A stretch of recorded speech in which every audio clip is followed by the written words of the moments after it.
경기도 의원들의 한마디를 통해 경기도 내 다양한 이슈와 정보를 가감없이 전해드리겠습니다. 경기 포커스 한마디만 합시다. 오늘 함께할 분은 윤종영 경기도 의원 그리고 황소연 취재 MC와 함께하겠습니다.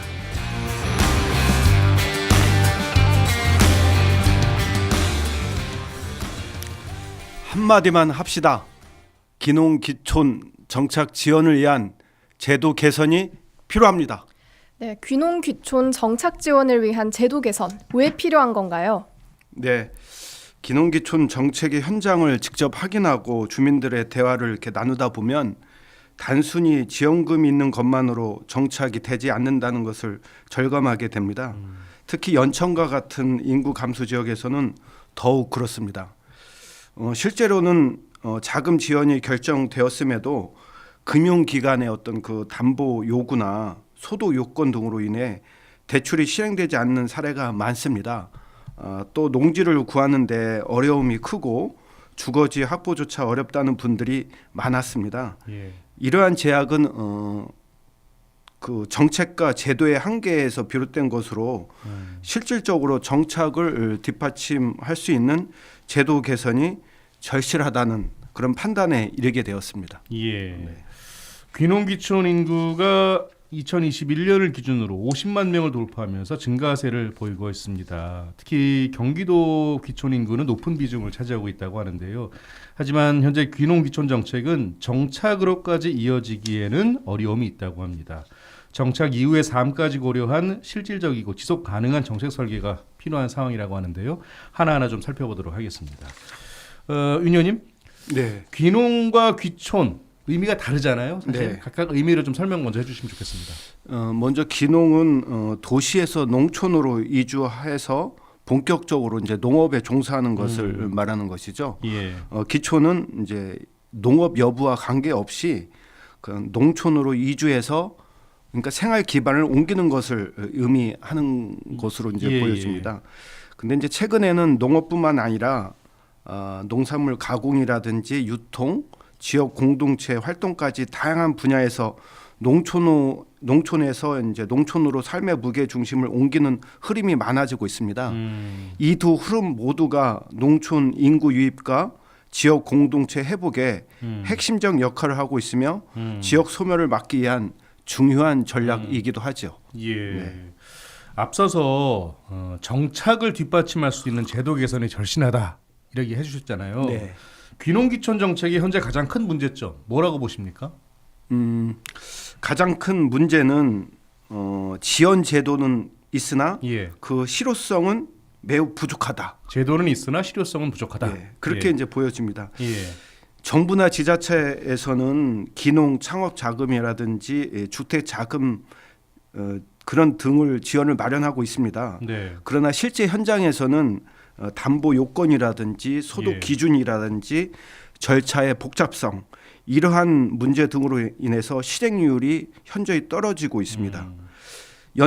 얼마 전에 연천에 우리 귀농귀촌 관계자들 간담했었는데요. 예. 여기에서도 이런 문제가 집중적으로 지적됐고 특히 인구 감소 지역에서는 보다 유연하고 탄력적인 기준 적용이 필요하다는 목소리가 매우 컸습니다. 예. 현재도 지원 정책이 있다는 걸로 알고는 있는데 어떤 것들이 좀 있습니까? 지금 여러 가지 정책이 좀 있긴 있죠. 예. 특히 이제 지역 농산물의 부가가치 창출 및 농촌 경제 활성화 방안에 예. 그런 중요한 것이 있는데요. 예. 이제 이와 관련된 지원 정책으로 예. 경기도는 이제 로컬 푸드 직매장, 네. 가공 창업 지원, 네. 온라인 판로 연계 등 다양한 형태의 지원을 하고 있습니다. 네. 그러나 귀농 1년에서 2년 차의 어떤 신규 농업인에게는 예. 이러한 유통망 진입조차 어려운 것이 현실이죠. 아. 얼마 전 간담회에서도 생산은 했지만 팔 곳이 없다. 이러한 이야기가 많았습니다. 예. 그래서 초기 귀농자에게는 농산물 가공이라든지 포장, 판매까지 아우르는 연계된 프로그램 또한 유통 컨설팅 또 이러한 교육 등이 실질적으로 제공될 필요가 있는 것입니다. 예. 소연 씨 관련해서 농업회사 법인 대표의 이야기를 들어보셨다고요? 네, 이 지역 농산물 부가가치 창출과 농촌 경제 활성화 방안 등에 대해서 박용수 농업회사법인 연천양조 대표에게 들어봤습니다. 기농기촌 인구가 꾸준히 증가하고 있기 때문에 안정적인 정착을 위해서는 제도적인 뒷받침이 무엇보다도 중요하다고 생각합니다. 기농기촌인은 대규모로 농사를 짓는 전업농가는 달리 밭농사를 중심으로 친환경으로 소규모 농사를 대부분 하고 있습니다. 대규모 농산물 유통과는 달리 기농기촌의 소규모 지역 농산물의 부가가치를 높이는 정책이 기농기촌 정책의 핵심이라고 생각합니다. 단순히 1차 생산에 그치지 않고 부가가치를 높도록 저처럼 막걸리나 전통주로 제조 가공을 통해 부가가치를 높이면 수익은 물론 지역 내 일자리 창출도 함께 됩니다. 이를 위해서는 지자체 단위의 공동 가공시설 지원이나 온라인 판매 교육, 지역 브랜드 마케팅 강화와 같은 제도 개선이 필요합니다. 또한 농촌 관광과 연계한 체험 프로그램을 통해 도시민과의 연결고리를 높이는 것도 중요한 방향입니다. 이처럼 생산, 가공, 체험, 유통이 하나로 연결되는 구조가 갖춰진다면 기농기촌인 안정적인 정착은 물론 농촌 소멸을 막고 지속 가능한 농촌 경제 활성화도 함께 이룰 수 있을 것입니다. 네, 귀농귀촌 정책의 핵심은 대규모 농산물 유통과는 다르게 귀농귀촌의 소규모 지역 농산물 부가가치를 높이는 정책이라고 하고요. 생산, 가공, 체험, 유통이 하나로 연결되는 구조가 필요하다고 합니다. 이제 귀농 부분에 대해서 이야기를 해보겠습니다. 이 귀농 창업 및 주택 구입에 대한 지원 사업 마련되어 있을까요? 네, 현재 기농 창업 자금은 최대 3억 원, 또 주택 자금은 최대 7,500만 원까지 융자가 가능합니다. 그런데 이제 문제는 실행률입니다. 담보나 담보나 소득 이러한 금융기관의 심사를 통과하지 못해 자금 집행이 되지 않는 경우가 매우 많습니다. 대출 조건에 해당하지 않는군요. 네, 그렇습니다. 그래서 제도는 있으나 기농인이 현실적으로 활용하지 못하는 그런 제도라면 실효성이 없는 것이죠. 이에 따라서 인구 감소 지역이나 또 은퇴자 중심의 어떤 기농인에게는 담보 요건을 완화해 주거나 또 심사 기준을 차등 적용 이러한 문제를 제도 개선이 필요하다고 보여지는 것이죠. 네, 이 부분에 대해서는 제도 개선이 필요할 것 같은데 또 최근 청년층의 귀농에 대한 관심이 지속적으로 높아지고 있습니다. 이 청년층 귀농 유입을 위해서는 어떤 유형의 지원이 필요하다고 보시나요? 청년 귀농인을 위한 창업을 지원해 준다든지 이제 농지은행을 연계한다든지 주거 인프라 지원이 해주는 것이 핵심이지요. 특히 이제 농지를 임대 받을 수 있는 기회가 거의 청년층에 이제 국한되어 있기 때문에 이를 더 체계화하고 확대할 필요가 있습니다. 그리고 또한 우리 청년 귀농인을 위한 시습형 창업 농장 그리고 공동체 기반 농업 활동, 수익을 기반으로 둔 교육 이런 것들이 좀 병행되어야 정착 가능성이 높아질 거라고 생각이 됩니다. 귀촌 부분도 이야기해 보죠. 귀촌 정착의 걸림돌 중에 하나가 행정 절차가 너무 복잡하다 이런 지적도 있더라고요. 이를 개선하기 위한 구체적인 방안도 있을까요? 네, 가장 필요한 것은 원스톱 서비스라고 생각이 듭니다. 기농기촌 과정에서 농지를 구입한다거나 주택을 건축하는 것, 또 자금을 신청하는 것, 또 교육 이러한 교육을 수강하기 위해서 여러 기관을 오가는 번거로움이 매우 크죠. 이를 각 시군 단위에서 전담 매니저가 지원하고 행정 서비스를 통합적으로 안내하거나 대행해 줄 수 있는 시스템이 필요한 겁니다.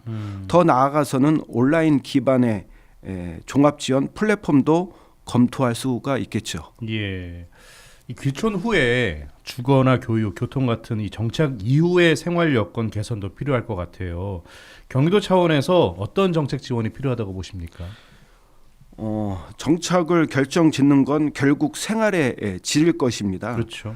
그래서 농촌 주거 인프라를 개선한다거나 기촌 가구 대상을 리모델링을 지원을 확대해 준다는 거, 또 마을 단위 공동 돌봄 서비스를 확대하는 거, 또는 농촌형 대중교통을 확충하는 것, 이런 것들이 종합적으로 병행되어야 한다고 보여집니다. 예. 특히 아이를 둔 기촌 가족에게는 교육 환경이 매우 중요하지요. 그래서 농촌 학교 활성화와 지역 돌봄 체계 강화가 함께 이루어져야 합니다. 예. 그 초기 정착을 돕기 위해서요. 맞춤형 교육이나 컨설팅 확대 방안도 필요할 것 같은데 어떻게 보십니까? 경기도는 현재 행복 멘토링, 또 한 달 살아보기 등의 프로그램을 운영하고 있습니다. 예. 그러나 이 또한 참여자의 연령이나 조건에 따라 제약이 있습니다. 초기 정착자에게는 마을 공동체에 어떤 적응하는 문제, 네. 주민과의 갈등 관리 문제, 예. 농업 기술 습득, 유통 교육, 이런 것들이 현실 밀착형 커리큘럼이 이제 필요한 거죠. 특히 온라인 교육과 현장 실습을 병행한 혼합형 프로그램이 아주 효과적이라고 봅니다. 예. 수현 씨, 이번에는 농촌 소멸 지역 희망 네트워크의 이야기 들어보셨다고요? 네, 먼저 농촌 소멸 지역 희망 네트워크는 이 경기도 소멸 위기 농촌 지역의 활성화와 또 지역 경제 활성화를 위해서 귀농 귀촌인과 선주민이 연대하는 비영리 단체인데요. 귀농 귀촌인의 빠른 적응과 정착을 위해서 필요한 방안을 김민상 농촌 소멸 지역 희망 네트워크 대표에게 들어봤습니다. 연천군은 경기도 최북단에 위치하고 있으며 서울보다 1.14배가 큰 면적을 소유하고 있고 경기도 31개 시군구 중 소멸위기 위험지역으로 오랫동안 고착화되어 있는 곳입니다. 2023년 통계청 자료를 보면 귀농 가구의 평균 연령은 56.3세, 귀촌 가구의 평균 연령은 45.4세였던 것을 알 수 있습니다. 그러나 아이러니하게도 40대부터 60대를 위한 지원 정책은 소외되어 있습니다. 그래서 우리는 귀농과 귀촌에 관심을 두고 있으며 우리 경제의 중추 역할을 하는 40대 이상을 위한 정책 지원 및 교육을 통한 차세대 농업인 육성 사업을 시행함으로써 소멸 위기를 극복하고자 합니다. 제도적 장치로서는 귀농, 귀촌 및 선주민들의 삶의 질 향상을 위해 마을 관리사 제도를 두어 농가주택 및 단독주택을 관리 및 보수한 역할입니다. 마을 관리사 제도는 일자리 창출과 단독주택을 관리함에 용이함을 줄 수 있습니다. 이는 현존하는 이장님들의 역할을 보조하여 줄 것이며 선주민과의 마찰 또한 쥐어줄 수 있는 좋은 정책입니다. 네, 농가주택과 단독주택 관리 및 보수, 일자리 창출, 주택관리 등을 담당하는 마을관리사 제도가 귀농, 귀촌 및 선주민들의 삶의 질 향상에 도움이 된다고 하고요. 예. 앞서서 몇 번 말씀을 해주셨지만 이 관계기관과의 간담회를 통해서 실효성 있는 개선책 마련에 박차를 가하고 있는 중이라고 들었습니다. 간담회에서는 좀 더 구체적으로 어떤 이야기가 있었을까요? 네, 지난 5월 27일 날 이제 연천군에서 제가 거의 이제 주관해서 귀농 귀촌 관계자들 간담회를 했습니다. 예. 거기서 이제 귀농 귀촌인의 목소리를 직접 들을 수 있었는데요. 네. 거기서 나온 이제 많은 문제가 어떤 대출의 어려움, 또 농지 접근성 문제, 또 실제 주거가 이제 살만한 집이 좀 부족한 문제, 또 여러 가지 정책 사각지대 등 이러한 다양한 문제가 이제 제기되었고요. 특히 중장년층이나 은퇴자의 경우에는 제도적으로 배제가 좀 많이 심하다. 그런 점이 부각되었습니다.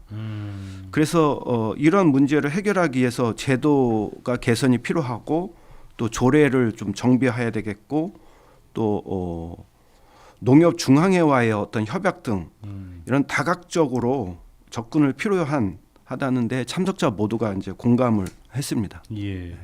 근데 비단 경기도뿐만 아니라 다른 지자체에서도 귀농 귀촌 정책에 많은 관심을 기울이고 있는 것으로 제가 알고 있는데 경기도가 혹시 이제 참고할 만한 사례 같은 것도 있을까요? 네. 전라도의 경우가 있는데요. 전라남도의 이제 귀농인의 집 사업은 예. 우리 예비 귀농 귀촌인들이 농촌에 안정적으로 정착할 수 있도록 예. 지원하는 대표적인 정책입니다. 귀농인의 집. 예, 그렇습니다. 이 사업은 농촌의 빈집을 리모델링해서 임시 거주 공간을 제공함으로써 초기 정착 단계에서 주거 문제를 해결하고요. 예. 또한 지역사회에 자연스럽게 적응할 수 있도록 돕고 있는 그러한 사업입니다. 경기도에서도 정착 이전의 단계를 제도적으로 이렇게 포괄하는 정책 모델을 도입할 필요가 있다고 보여집니다. 예. 오늘 가장 많이 쓰신 단어가 실효성 부분이 아닐까 싶어요. 네. 현실과의 괴리가 좀 있는 것 같은데 귀농귀촌 현실 개선을 위한 앞으로의 계획도 좀 듣고 싶습니다. 저는 제가 생각하기에는 기농기촌 정책의 본질이 예. 이 사람을 머물게 하는 것이라고 생각을 합니다. 이를 위해서는 앞으로 이제 경기도 우리 의회 차원에서도 예. 제도 개선 과제를 발굴하고요. 관련 조례를 정비하고 네. 또 다양한 정책 제안을 추진할 예정입니다. 예. 특히 이제 도정 질문과 행정 사무 감사를 통해서 예. 인구 감소 지역이나 접경 지역의 그러한 소외된 지역의 중심으로 특례를 적용할 수 있는 부분, 예. 또 제도 개선을 지속적으로 요구할 계획입니다. 그리고 실효적인 정책이 되도록 중앙 정부와 예. 또 농협 등과의 협의도 함께 병행할 예정입니다. 예, 알겠습니다. 지금도 귀농귀촌을 고민하는 분들이 적지 않을 겁니다. 아울러서 우리 도민들에게 전하고 싶은 이야기 있으실까요? 네, 귀농귀촌은 단지 농촌으로 이사하는 문제가 아니라 네. 그 지역의 미래를 함께 설계하는 일이라고 생각합니다. 특히 경기도의 경우에는 국토 방위의 최전선에 있는 접경 지역을 지키는 일이기도 합니다. 네. 우리 존경하는 도민 여러분께서도 농촌에 대한 관심과 응원을 좀 보내주신다면 예. 더 많은 이들이 새로운 삶을 개척하고 마을과 지역이 함께 살아날 수 있을 것입니다. 예. 우리 경기도 의회 차원에서도 도민의 삶의 무게 중심이 서울이 아니라 우리 경기 지역에 남을 수 있도록 계속해서 현장의 목소리를 반영해 나가겠습니다. 예. 알겠습니다. 오늘 두 분 말씀 여기까지 듣죠. 고맙습니다. 네, 감사합니다. 고맙습니다. 감사합니다. 네, 지금까지 윤종영 경기도 의원 그리고 황소연 취재 MC와 함께했습니다.